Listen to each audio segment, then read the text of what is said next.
Pemirsa, Bupati Kaimana, Papua Barat bernama Freddy T menjadi kepala daerah pertama dari etnis Tionghoa.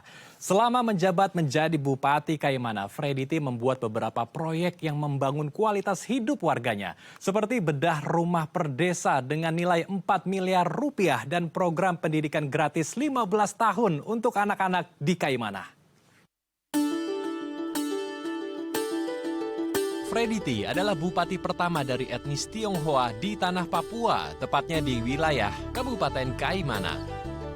Meski memiliki latar belakang etnis Tionghoa, namun Freddy T mampu menyatukan hati masyarakat dalam kebersamaan tanpa melihat perbedaan sara. Mengemban tugas sebagai bupati periode 2021-2024, berbagai proyek di Kaimana ia bangun untuk warganya. Salah satunya adalah proyek renovasi rumah di Kampung Maimai, Kabupaten Kaimana dengan nilai pembangunan 4 miliar rupiah per desa atau per kampung di Papua Barat. Tak hanya itu, Freddy T juga memberikan pendidikan gratis bagi anak-anak Kabupaten Kaimana selama 15 tahun dari PAUD hingga jenjang SMA. Ia juga membangun 64 tower atau BTS untuk membangun jaringan komunikasi dan internet bagi warga Kaimana. Hal ini bertujuan untuk meningkatkan akses pendidikan, kesehatan, dan ekonomi di Kabupaten Kaimana. Program yang mendukung warga lokal ini pun membuat Bupati Kabupaten Kaimana menerima 3 penghargaan dari Badan Kepegawaian Nasional Republik Indonesia atau BKNRI. Ya, untuk membahasnya lebih lanjut, saat ini kami telah bersama dengan Bapak Freddy T, Bupati Kabupaten Kaimana, Provinsi Papua Barat. Kita langsung sapa narasumber kita hari ini. Selamat siang Pak Freddy T. Sebelumnya terima kasih telah berkenan hadir di Halo Indonesia. Apa kabarnya Pak Freddy? Ya, selamat siang. Kabarnya baik Pak Andrew. Dan juga terima kasih telah mengundang kami untuk hadir di DAI TV sini. Sama-sama, kami juga berterima kasih kembali.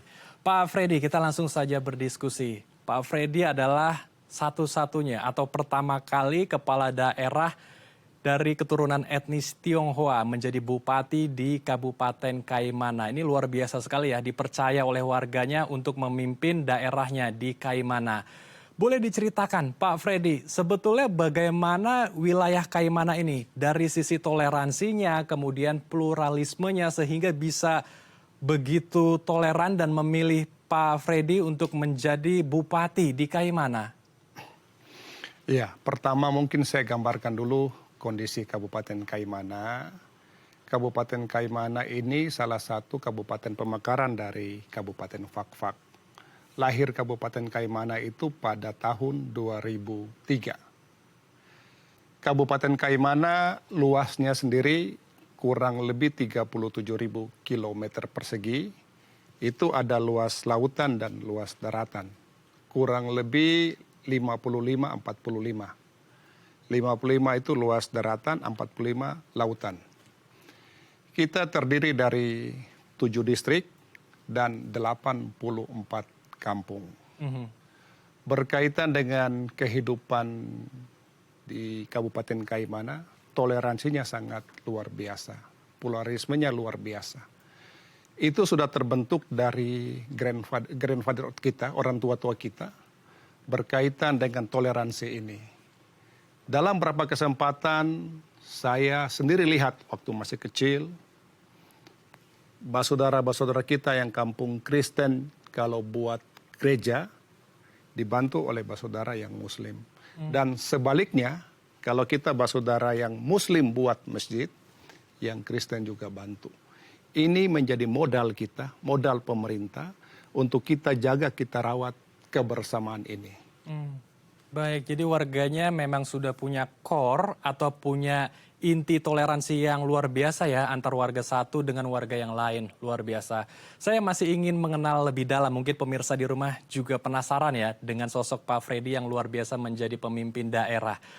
Kalau kita berbicara tentang etnis Tionghoa, ini biasanya mereka lebih suka memilih pekerjaan menjadi businessman, menjadi pengusaha atau sebuah pekerjaan yang bisa meraup banyak cuan begitu ya di bidang ekonomi, Pak Freddy. Tapi Pak Freddy terpanggil untuk menjadi pemimpin, menjadi kepala daerah di Kabupaten Kaimana. Apa yang membuat Pak Freddy terpanggil?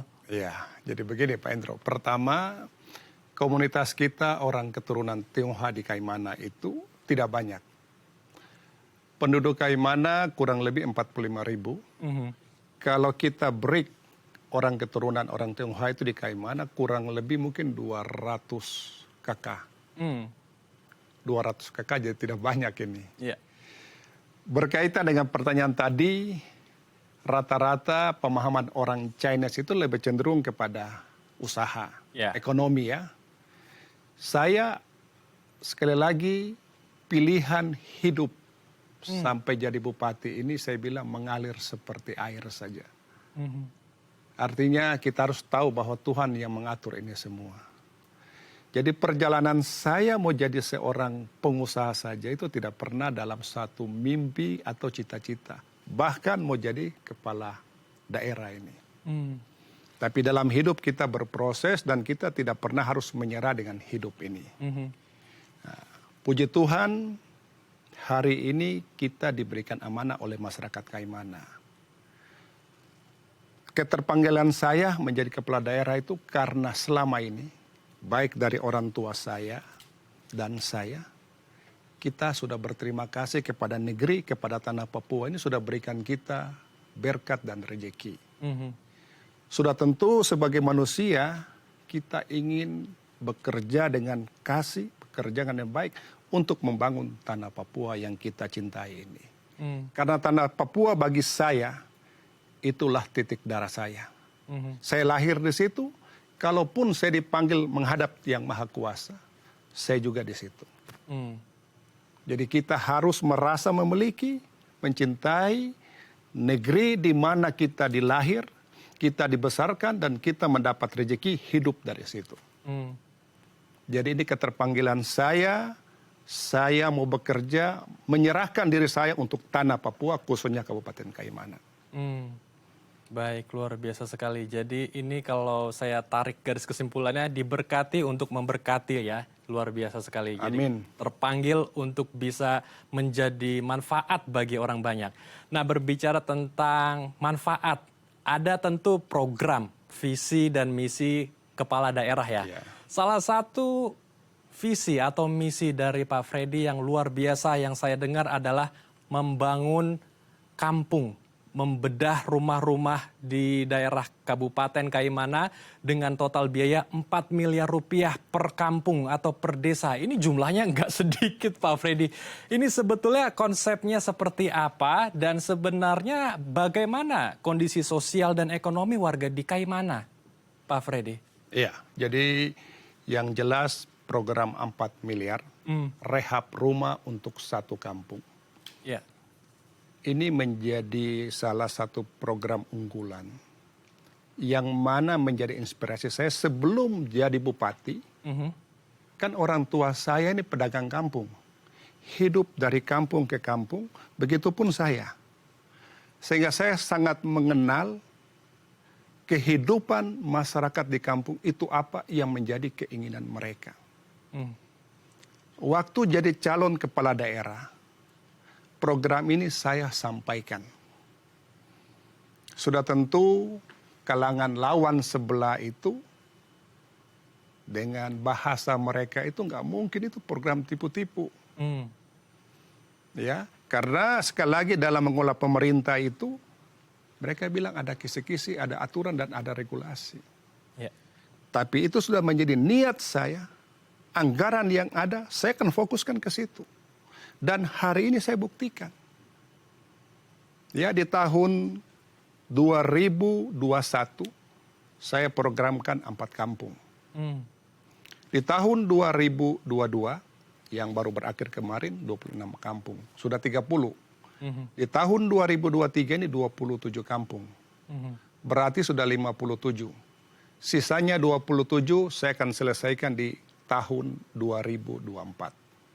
Jadi 84 kampung ini masyarakat sudah menikmati program 4 miliar rehab rumah.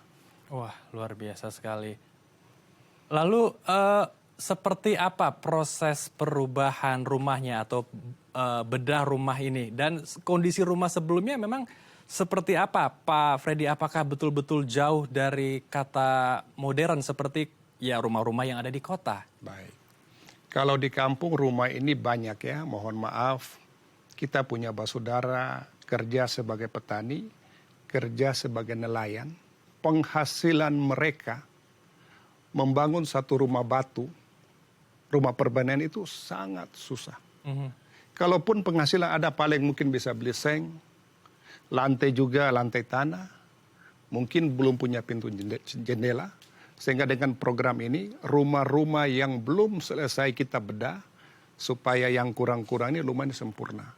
Contoh, dinding yang belum diplester, kita plesterkan. Belum punya pintu jendela, kita selesaikan. Belum punya plafon, kita selesaikan. Jadi bukan bangun baru. Rumah yang sudah ada, kita benahi sehingga rumah menjadi rumah yang layak. Karena kita percaya rumah itu adalah awal dari segalanya ya, dari mulai untuk membangun sebuah keluarga, kehidupan yang baru, dan juga masa depan yang baru.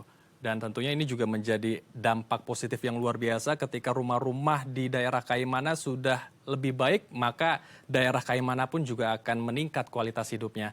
Nah, ada juga permasalahan-permasalahan lain yang mungkin dirasakan oleh warga di daerah yang cukup dalam ya, seperti di daerah Kaimana, yang mana ada 3 masalah yang cukup pelik, yaitu air bersih, kemudian listrik atau penerangan, dan jaringan komunikasi.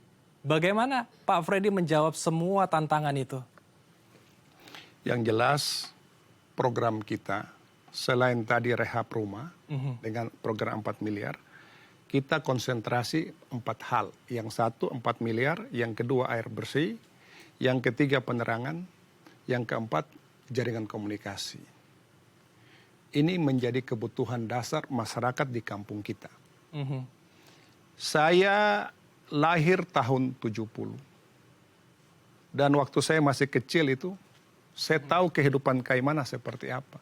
Lampu saja tidak ada, Pak. Wah. Pagi-pagi kita bangun tidur, korek lubang hidung ini hitam. Karena pakai lampu tempel. Ya. Nah, puji Tuhan, tahun 80-an sudah ada lampu, tapi sampai jam 10. Ya, begitupun di tahun awal 2000, bahkan 2000 saya sudah kabupaten ini, belum ada lampu-lampu di kampung.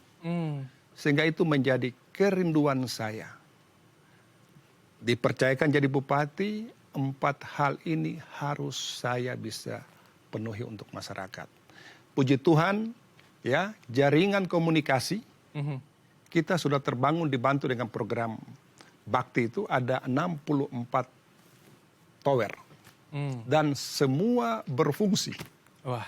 Kalau kita dengar di beberapa daerah bermasalah, tapi kita di Kaimana semua berfungsi dan hari ini masyarakat bisa menikmati untuk mengecek anak-anak mereka yang sekolah di kota Kaimana ataupun di beberapa kota studi yang ada di luar Kaimana. Begitupun juga air bersih. Kerjasama kita dengan Kementerian PUPR lewat program Pansimas. Saya di 2021 mendapat penghargaan program Pansimas ini. Ya, karena dalam pengelolaan ini melibatkan masyarakat. Ya, puji Tuhan dari 84 kampung kita sudah menyelesaikan 26 kampung. Ya, sedangkan untuk penerangan kerjasama dengan Papua Terang sudah terbangun 36 kampung. Ada lewat PLTD dan PLTS. Jadi sekarang kalau datang di Kaimana, 4 hal ini sudah mulai, bukan sudah mulai, perubahannya sudah signifikan. Ya, mudah-mudahan dengan dukungan semua pemerintah pusat, provinsi, dan daerah, saya berharap kita bisa berlari lebih cepat untuk pemenuhan 4 hal ini. Oke, luar biasa. Tentu Pak Freddy ya tidak bisa sendirian ya untuk menyelesaikan berbagai permasalahan. Harus ada kerjasama ya, harus ada gotong royong juga antara pemerintah satu dengan pemerintah lain, khususnya pemerintah pusat ya. Baik, luar biasa sekali. Saya dengar ada misi yang luar biasa juga dari Pak Freddy, yaitu menggratiskan memberikan beasiswa untuk anak-anak di Kabupaten Kaimana 15 tahun, Pak. Ini luar biasa sekali loh. Dari PAUD berarti, jenjang PAUD hingga jenjang SMA. Ini konsepnya seperti apa, Pak Freddy? Tapi ditahan, Pak, kita akan bahas usai jeda ya, Pak. Baik. Baik, pemirsa, jangan kemana-mana karena kami akan kembali sesaat lagi.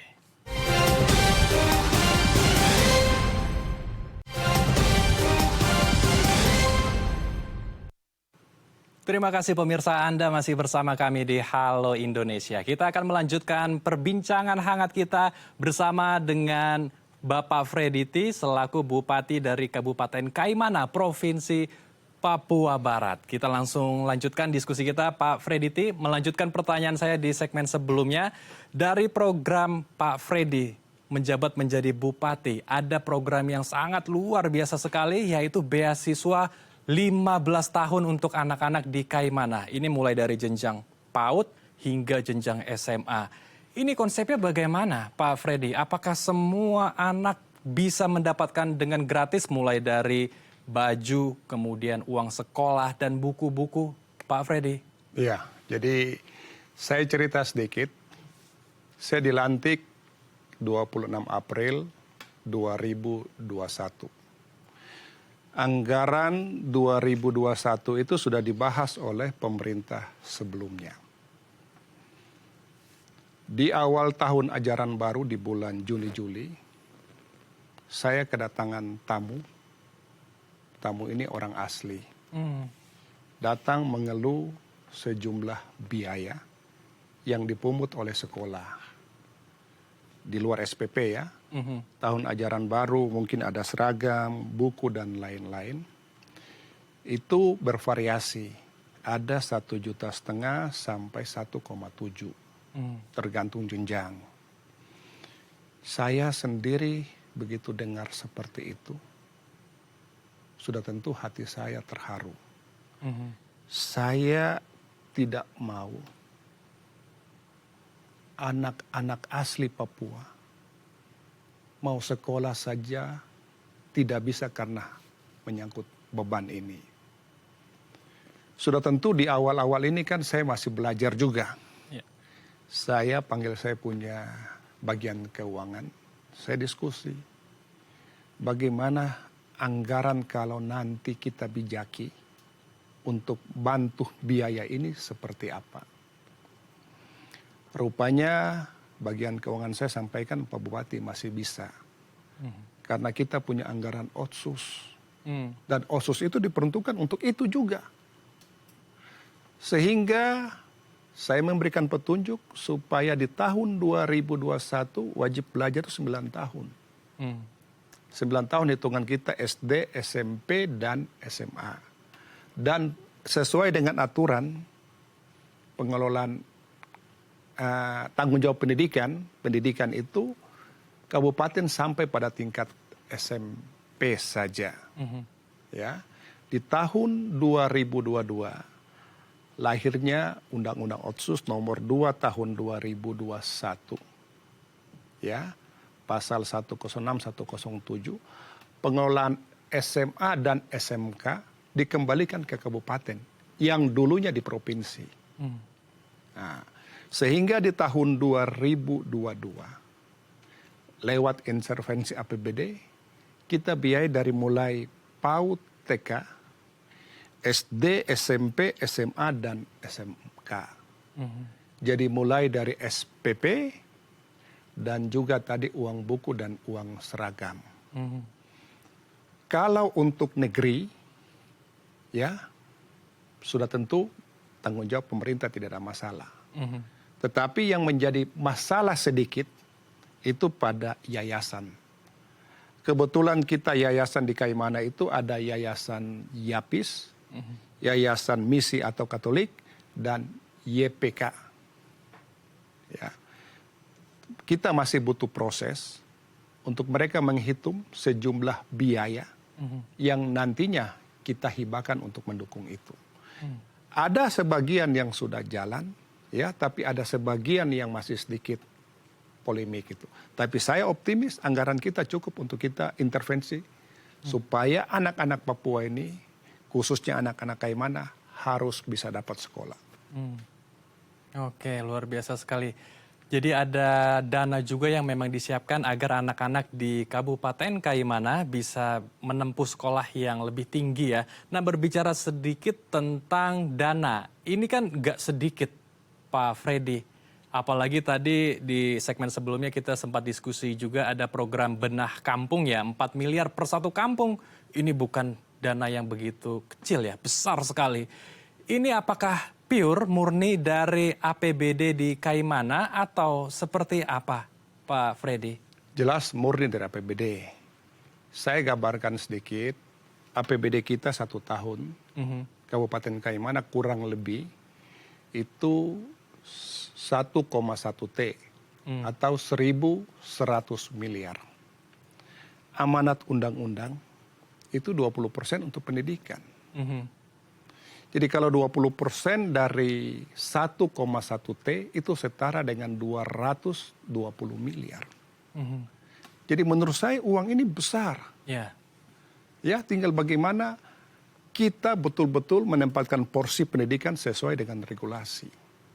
Saya kasih contoh. Penduduk kita tadi saya sampaikan 65 ribu. Anak-anak usia sekolah. Ya. Dari tadi, PAUD, TK, SD, SMP, SMA, dan SMK. Taruhlah kita bulat 10 ribu. Kalau SPP, satu anak 100 ribu. Karena 100 ribu di Papua besar, Pak.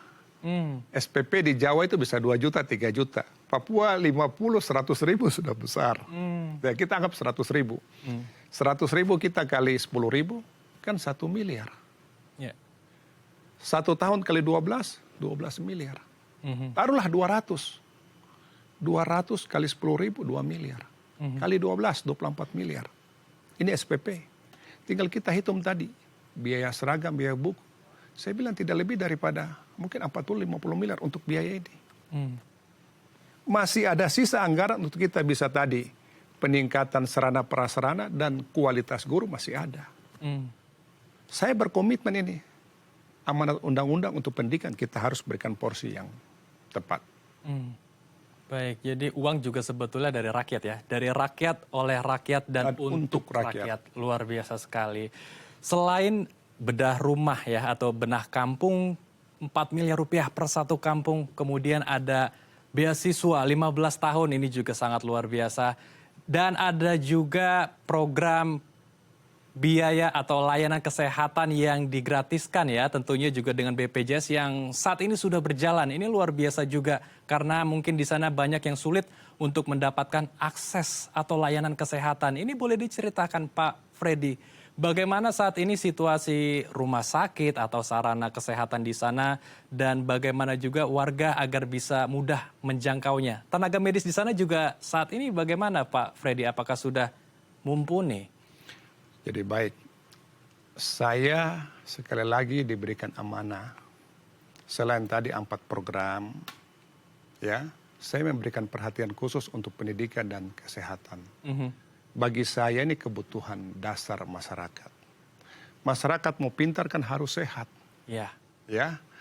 Sehingga khusus untuk kesehatan, awal-awal masuk itu banyak keluhan. Kita punya puskesmas, kita punya rumah sakit, petugas tidak on time masuk. Bahkan di daerah-daerah terpencil tidak pernah juga bertugas dengan waktu yang jelas. Kadang turun kota bisa berlama-lama. Begitupun rumah sakit di kota. Awal-awal baca keluh kesah dari masyarakat. Obat kurang lah, dokter tidak ada. Tapi hari ini saya bilang belum sempurna. Tapi saya mau katakan sudah lebih baik. Yang berikut intervensi saya ya lewat jaminan kepada masyarakat itu ada jaminan BPJS Kesehatan dan jaminan BPJS Tenaga Kerja. BPJS Tenaga Kerja kita backup itu ada 14.000. 14.000 itu bagi pekerja bukan penerima upah. Jadi masyarakat Papua yang tidak bekerja, kita pakai APBD membayar asuransi mereka. Di dalamnya ada 3 perlindungan. kematian dapat 42 juta, kecelakaan kerja dan pendidikan. Begitupun BPJS Kesehatan. Ada yang dibiayai oleh daerah dan ada yang dibiayai oleh pusat. Tahun 2023 ini kita sudah di backup 42.000 jiwa untuk masyarakat di luar ASN, TNI, dan Polri. Jadi saya lihat ini sudah cukup luar biasa. Kalaupun ada kurang-kurang, sekali lagi ada sebagian masyarakat belum mereka punya data KTP. Ini memang PR kita karena akses jangkauan itu masih jauh. Ya, tapi secara bertahap kita akan selesaikan dulu masalah pendataan untuk NIK ini. Karena kita mendaftar mereka untuk 2 program kan harus lewat data Dukcapil. Oke, luar biasa. Tetapi sudah ada upaya yang dilakukan oleh Pak Freddy dengan tim di sana ya, agar semua kota atau semua penduduk di Kaimana bisa lebih baik dan lebih maju lagi.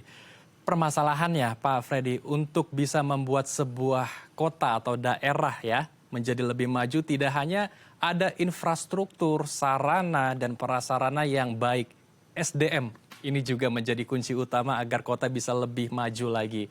Bagaimana dengan pemberdayaan SDM yang ada di Kabupaten Kaimana? Apakah ada seperti training begitu agar mereka bisa lebih meningkatkan kapasitas dirinya sehingga bisa bersaing dengan orang-orang yang ada di kota, SDM yang ada di kota-kota maju, Pak Freddy?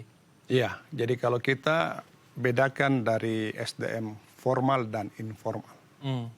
Ya, kalau yang informal ini kita ikut pelatihan di BLK Sorong sebagai tukang bangunan, bengkel, listrik dan lain-lain. Sedangkan yang formal ini, nanti lihat saya konsen sekali kerjasama dengan beberapa perguruan tinggi di Jawa. Ya, baik itu di Bali sendiri, di Surabaya dengan UK Petra, di Kediri, dan sejumlah perguruan tinggi Islam di Jawa Tengah. Saya bawa anak-anak Kaimana untuk sekolah di sana. Sekolah setingkat universitas. Supaya mereka ini wawasannya terbuka. Nanti mereka balik menjadi aset masa depan Kabupaten Kaimana. Karena kita tahu di era perubahan dunia yang begitu cepat, teknologi yang begitu berlari begitu cepat, sudah tentu SDM harus kita siapkan. Jangan sampai kita tertinggal dengan daerah-daerah lain. Luar biasa. Sudah tentu menjadi beban kita. Ini anak-anak kita kasih sekolah. Sesudah selesai sekolah, mereka kita mau kemanakan? Ya, kalau hanya untuk CPNS, kontrak, ini kan kuotanya terbatas terus. Ya, sehingga saya sendiri berupaya harus swasta itu tumbuh juga di daerah. Ada investasi, ada investor masuk. Ya, supaya anak-anak ini pulang bukan berpikir untuk jadi kontrak saja, atau ASN ada lapangan kerja yang lain yang bisa menampung mereka. Oke, luar biasa sekali. Terakhir Pak Freddy, singkat saja, untuk bisa membangun proyek dan semua visi misi yang Pak Freddy sudah tadi sebutkan dan merealisasikannya kan pasti tidak mudah ya. Ada begitu banyak hambatan, tantangan, rintangan yang harus Pak Freddy jalani. Dan tentu juga harus bisa membangun trust, membangun kepercayaan kepada warga di Kabupaten Kaimana itu sendiri. Karena Pak Freddy juga dari etnis keturunan Tionghoa, mungkin juga dari look agak berbeda dengan orang-orang yang ada di sana. Bagaimana menghadapi berbagai hambatan, tantangan, rintangan, dan juga menjaga integritas utamanya nih untuk Pak Freddy. Dan akhirnya ya warga di Kaimana bisa tetap selalu percaya dengan Pak Freddy. Kalau saya bilang perbedaan kita dengan orang asli itu tidak beda. Kenapa tidak beda? Saya makan dan minum air Papua. Sifat dan kelakuan saya sama dengan orang Papua. Ya, yang membedakan mungkin kita kulit dan rambut. Saya kuning Papua. Artinya hati saya hati Papua. Sudah tentu saya harus bekerja dan meninggalkan satu legasi baik untuk kita orang Papua khususnya Kaimana. Jadi kalau ada yang beranggapan, ini latar belakang pengusaha, masuk jadi politikus dan jadi bupati, ini hanya mengejar ekonomi. Saya katakan tidak. Ya, diri saya ini sudah cukup untuk diri saya. Ya, amanat yang ada, saya mau bekerja, atau roti yang ada saya mau atur baik ini. Ibarat kalau saya jadi pengusaha, saya punya uang 1 juta. Saya mau bagi orang 100.000, berarti saya tolong hanya 10 orang. Tapi hari ini saya sebagai bupati, saya kelola anggaran tadi kurang lebih 1,1 T. Kebijakan ini saya bisa bantu lebih banyak. Itu yang menjadi kerinduan. Dan harus tahu Pak Andre, di masa pemerintah saya tidak ada saya buat proyek multi-years. Proyek yang besar-besar, mungkin bangun gedung-gedung yang besar, yang memerlukan anggaran besar, buat stadion, buat gor, bangun kantor bupati, kantor DPR, tidak. Kegiatan saya fokus pemberdayaan karya. Artinya proyek padat karya yang berpihak langsung kepada masyarakat. Salah satu yang 4 miliar ini, Pak. Ini semua langsung untuk masyarakat. Itu bukti yang saya berikan untuk negeri yang saya sudah makan dan hidup dari situ. Baik, luar biasa. Jadi memang sepenuh hati, sepenuh cinta untuk mengabdikan diri di tanah Papua tercinta. Luar biasa. Semoga diskusi kita hari ini bisa menginspirasi pemirsa di rumah ya, agar bisa melakukan hal yang baik ketika kita sudah diberkati ya. Diberkati untuk memberkati seperti Pak Freddy tadi bilang ya. Baik, terima kasih Pak Freddy telah berkenan bergabung bersama kami di sini di Halo Indonesia. Salam sehat Pak Freddy. Baik, terima kasih juga. Salam sehat untuk pemirsa semua. Baik. Baik pemirsa, jangan kemana-mana karena kami masih memiliki berbagai informasi menarik dan inspiratif lainnya. Tetap bersama kami di Halo Indonesia.